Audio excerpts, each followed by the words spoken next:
Magandang umaga mga kaibigan. Tayo po munang magkape at pandasal.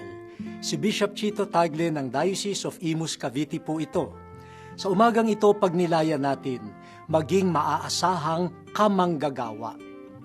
Naranasan na ba ninyong malagay sa isang sitwasyon na maraming gagawin, subalit may mga taong nanonood lang at hindi kumikilos?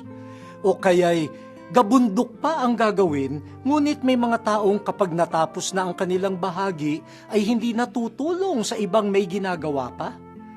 Sa mga ganyang pagkakataon, nakikita nating makitid pa ang pananaw. Hindi sumasagi sa isip ang kabutihang panglahat o common good. Hindi rin yata bahagi ng bokabularyo ang sama-samang pagkilos o common action.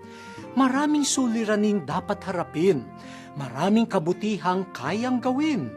Matuto sana tayong maging masipag sa paggawa at maaasahang partner o kamanggagawa. Manalangin po tayo. O Diyos, malawak ang bubungkalin at sagana ang aanihin. Kami naway maging masigasig sa pagtutulungan. Amen.